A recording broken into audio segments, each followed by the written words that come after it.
Kahit na sinabihan niya kagabi si Reyna na sabay silang kakain magmula ng araw na iyon, ay hindi naman niya inaasahan na susundin iyon ng asawa. Kaya naman nasorpresa pa siya ng pagbaba niya ay makita si Reyna na naghahain sa hapag habang ang dalawang kasambahay ay nasa likod lang nito at inaasistehan lang si Reyna. And there's that unfamiliar feeling crawling up inside his chest na nakikitang personal na pag-aasikaso ng asawa sa kakainin niya. Nang makita siya ng babae na papasok sa komedor, ay pilit niyang itinago ang nararamdaman. Walang kay Bona na upo siya sa komedor. Nang makaupo na siya, ay tinabayhan na rin siya ni Reyna. Ang dalawang kasambahay naman ay umalis na at muling bumalik sa kusina. Susundin ko ang gusto mo. Magiging asawa ako sa harap ng ibang tao. Pagsisilbihan kita. Pero kailangan mo ring tuparin ang sinabi mo. Pati na rin ang mga sinabi mo kagabi. Hayaan mo ako madalaw ang tatay ko kahit kailan ko gusto. Ipinapangako ko rin sa'yo na hindi ako tatakas. Pakiramdam niya hindi pa ito tapos kaya hinintay pa niya ang ibang sasabihin nito. Ayoko lang basta madalaw si tatay. Gusto kong hayaan mo rin akong umuwi at matulog doon kahit isang beses sa isang linggo. Hindi ko rin kailangan ng magbabantay sa akin. Pwede mo akong ipahati doon at ipasundo pero ayoko nang may magbabantay sa akin. Huwag kang mag-aalala, hindi kita tatakasan. Saglit siyang nag-isip. Okay, kung yan ang gusto mo. Pagsang-ayon niya rito. Now, can we eat? Tanong naman niya kay Reyna. Tumango ang kaharap at nagsimula na silang kumain. Alam niyang walang saysay kung patuloy siyang magmamatigas kay Juancho. Paulit-ulit na tumatakbo sa isip niya ang sinabi ng assistant nito ng nagdaang araw. Resisting Juancho won't do you any good. Sa tingin niya ay tama ito. Wala nga magagawa ang pagmamatigas niya. Hindi na niya mababago ang katotohanan na kasal sila at asawa na niya ito. Basta tutuparin ni Juancho ang pangako nito na hindi siya pipiliting sumiping rito, ay susundin na rin niya ang mga gusto nito. Isa pa, ay naisip niya na wala rin naman siyang gagawin sa maghapon. Kaya mabuti rin siguro ang ganoon. At least, kahit paano ay may pagkakaabalahan siya. Pagkatapos niyang kumain, ay naisipan niyang puntahan ang hardin na natatanaw niya sa kanyang silid. Namangha pa siya na makita iyon sa malapitan. Ang tila maliit na lawa ay may mga makukulay na isda na nagsisilanguyan doon. Ilang sandali niyang pinanood ang mga iyon habang lumalangoy. Na magsawa, ay tinungo niya ang munting kubo na naroon. Pumasok siya roon at naupo. Mula sa kinauupuan ay tanawang kabuuan ng hardin. Ang mga halaman na may mga bulaklak at malamig tingnan sa mata. Nare-relax ang pakiramdam niya. Pumikit siya, ninamnam ang kapayapaan na nararamdaman habang nakaupo sa munting kubo na iyon. Dinaman na rin niya ang malamig na hangin na dala ng puno na nakapalibot sa mansyon. Napadilat siya na marinig na may tumikim sa paligid niya. Nakita niya si Juancho na nakatayo sa labas ng kubo. Nakasuot na ito ng business attire. May kasama pang necktie at magkaterno ang slacks at coat na suot. Aaminin niya. Sa ilalim o likod ng tila maautoridad nitong pagkatao ay hindi rin maitatanggi ang karisma na meron nito. May I come in? Tanong ni Juancho sa kanya, subalit hindi pa siya nakakasagot ay pumasok na ito at naupo sa katapat niya at may iniabot sa kanyang brown envelope. Heto ang titulo ng lupa ninyo, sabi ng lalaki. Kaagad na kinuha niya iyon sa asawa, binuksan at sinilip ang laman. Nariyan rin ang kontrata na nagsasabing bayad na kayo sa utang. Kailangan nilang pirmahan ni Mang Ricardo para maibigay ko sa abogado para ma-finalize. Ikaw na lang siguro magbigay sa kanya. Pwede ka mag-pass deed kay Mang Donato kung pupunta ka sa inyo. Hindi na niya gaano naintindihan ang huling sinabi nito dahil ang atensyon niya ay nasa titulo na ng lupa nila. Sa wakas ay maibabalik na niya iyon sa kanila. Tumayo na ang lalaki para lumabas ng kubo. Nakaramdam siya ng kagustuhan na tawagin si Juancho at magpasalamat subalit alam niyang siya ang kapalit ng titulo na iyon, kaya nagbago ang isip niya. Tama lang na ibalik niya ito sa amin. Bayad na kami. Everything is ready for your 30th birthday next week. Report ni Lani sa kanya. I already sent out all the invitation. Sa darating na Sabado ay magdiriwang siya ng kanyang ika-30 kaarawan. Gagamitin niya rin ang pagkakataon na iyon upang ipakilala sa lahat ang kanyang asawa. A gathering is a requirement para mapanatili ang mga connection niya. Even party at Villamor Mansion is always grand. Maraming mga importanteng tao ang dumadalo sa mga kasiyahan na ginaganap sa mansyon na iyon. Maging ang mga bisita niya ay ginagamit ang kasiyahan na nagaganap roon para makapag-establish din ng mga sarili nitong koneksyon. Kaya hindi pinapalagpas ng mga iniimbitahan niya ang bawat okasyon doon. Does your wife know about this party? Hindi kaya mabigla siya kapag iniharap mo siya sa mga tao? I'm aware. Hindi siya sanay sa mga ganitong gathering. Paalala ni Lani sa kanya. Umiling siya bilang sagot. I need you to prepare her. Take her to the city. Buy her new clothes for the occasion at kung may iba pa siyang kailangan, ay ikaw na ang bahala. Iniabot niya rito ang isang gold credit card. Naka-extend na kay Reyna ang card na iyon. Why don't you just give this to your wife? Nagtatakang tanong ni Lani. I doubt, natatanggapin niya. Kaya ikaw na ang humawak. Use it for tomorrow. Sabi niya, okay. Anito at tinanggap na ang iniaabot niya. What did she say nang isauli mo sa kanya ang titulo? Tanong nito. Nagkibit lamang siya na balikat. There was nothing to tell dahil nang iabot niya sa asawa ang titulo, ay tila nakalimutan na nitong kaharap siya. Kaya naman iniwan na lang niya ito kanina. Tumingin ang babae sa suot na wristwatch. We should go. We don't want to be late for our meeting with Mr. Vicencio. Paalala ng sekretarya sa kanya. Sabay ba silang natigilan ni Lani na makarinig ng katok sa pinto? Alam naman ng mga kasambahay na hindi sila pwedeng basta istorbohin kapag nagtatrabaho sila roon. Kaya naman parehong kunot noon nila habang tinitingnan kung sino ang iluluwa ng pinto na dahan-dahan ang bumubukas. Tila pareho pa silang napamata na makita na si Reyna ang nasa pinto. Pwede ba kita makausap? Nakatingin ito sa kanya. I'll wait outside, sabi ni Lani sa kanya at saka iniwan na sila ni Reyna na nanatiling nakatayo sa pinto. Maupo ka. Alok niya rito nang silang dalawa na lamang. Hindi na, mukhang nagmamadali ka. Anito sa kanya. Ipapaalam ko lang sa'yo na uuwi ako kay tatay mamaya. Just tell Mang Donato kung magpapahatid ka. Sabi niya, wala si Mang Donato, may inutos daw si Aling Lourdes. Magta-tricycle na lang ako. Sagot ng asawa. Anong oras ba ang alis mo? Tanong niya kay Reyna. Magbibihis lang ako. Okay, ihatid na lang kita doon. Sagot niya. Hindi na, magta-tricycle na lang ako. Pagpupumilit nito. Hindi niya iyan pinansin. Lumabas ka kaagad pagkatapos mo magbihis. I'll be in the car. Sabi niya rito in a dismissing tone. Walang nagawa ang asawa, kundi ang lumabas na at iwan siya. Siya naman ay lumabas na din para puntahan si Lani na naghihintay sa sasakyan. Shall we? Sabi nito na makita siya. Let's wait for Reyna. Dadaan lang natin siya sa kanila then we'll go to the meeting. Sagot niya sa babae.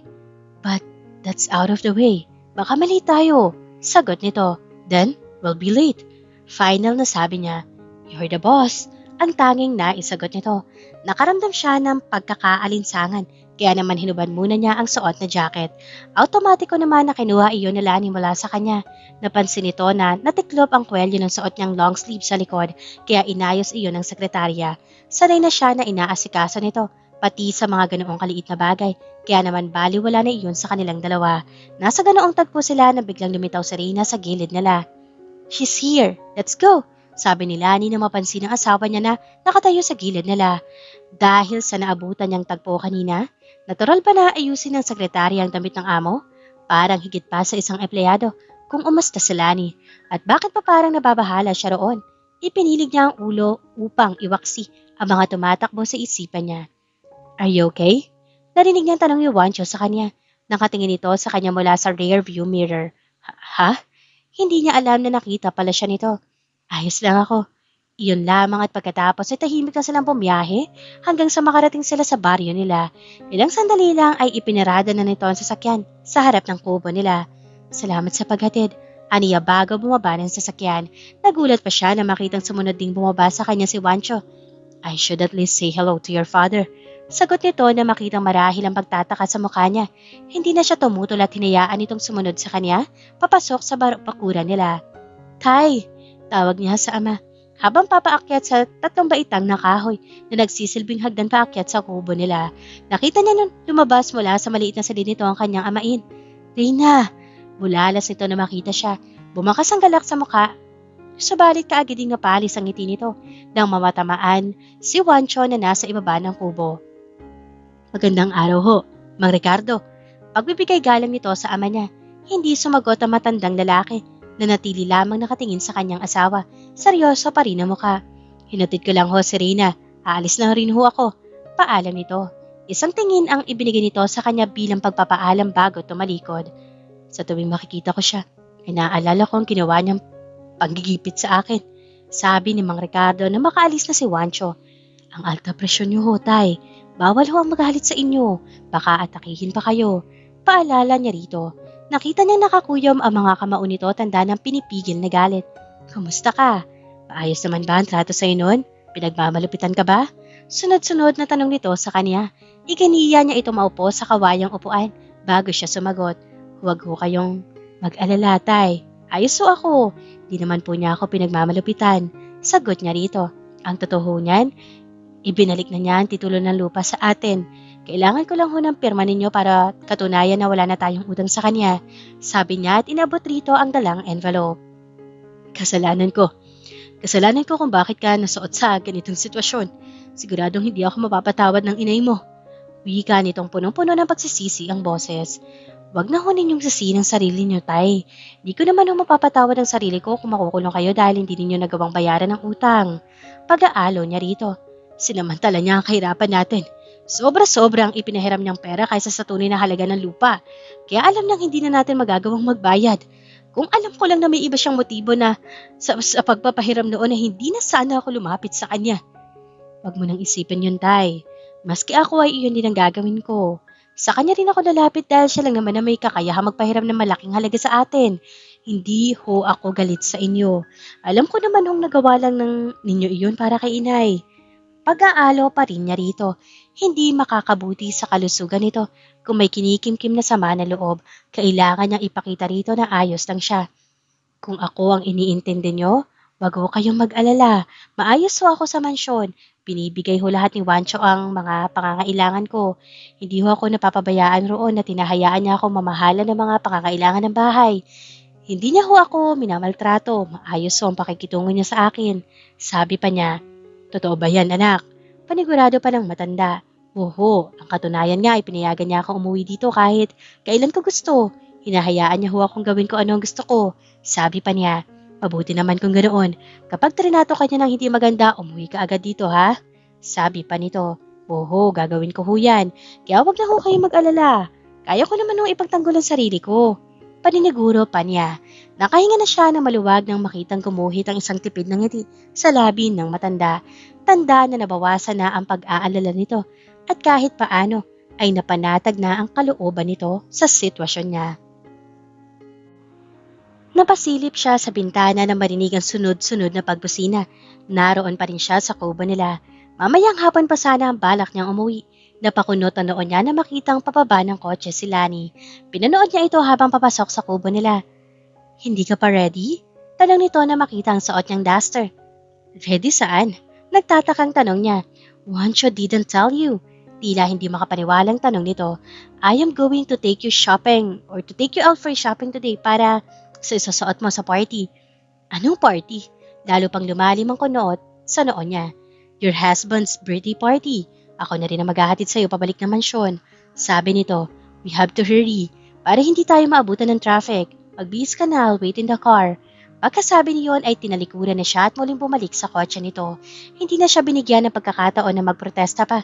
Wala na siyang nagawa, kundi ang pumasok sa sariling silid upang magbihis. Ilang minuto lamang ang ginugol niya sa paghahanda dahil nakaligo naman na siya. Pantalon at simpleng blusa lamang ang pinampalit niya. Sinuklay na lamang niya ang buhok at naglagay ng kaunting pulbo sa mukha at manipis na lipstick. Nang matapos ay lumabas na siya at kinatok ang silid ng amain. Maingat niyang binuksan ang pinto at pumasok na roon. Tila na alimpungatan naman ng tatay niya na natutulog. Tay, pabalik na ho ako sa mansyon. Mahinahong sabi niya rito. Akala ko mamaya ka pa. Sabi nito sa kanya na pupungas-pungas pa. Kailangan ko na bumalik doon. Uuwi ho ako ulit doon o dito sa susunod na linggo. Pangako niya sa amain. Mag-iingat ka doon lagi ha. Kapag nagka-problema ka, umuwi ka kaagad dito. Bilin pa nito. Oo, pangako ho. Patulog na ho kayo ulit. Huwag niyo na ho akong ihatid sa labas. Nariyan ho ang sekretarya ni Wancho. Siya ho ang sumundo sa akin. Huwag na ho kayo masyado mag-alala sa akin. Hihintayin ko ulit ang pagdalaw mo ha. Huwag mo rin ako masyadong alalahanin rito dahil araw-araw ay sinisilip ako ni Lilibet. Sabi pa nito, si Lilibet ay kapitbahay at kababata niya. Oo, pasasalamatan niyo ho siya para sa akin. Nasa pwesto pa ho siguro iyon. Nagtitinda ang kaibigan sa palengke ng mga gulay. Tumangko ang matandang lalaki bilang pagsang-ayon. Mabigat ang loob na lumabas na siya.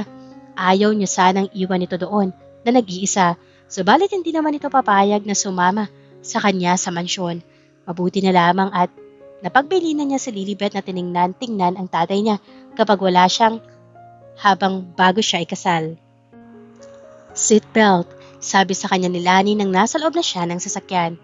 Saan tayo pupunta? Tanong niya. Makati, we have to buy a dress na isusuot sa birthday ng asawa mo. Sagot nito habang nakatutok ang mga mata sa daan. Bakit ang layo? Meron namang butik sa bayan. Sagot niya. No offense, pero ang mga bisita ng asawa mo puro businessman, politician at kung sino pang mga importanteng personalidad. Do you think Wancho will introduce you to those VIPs wearing some cheap gown?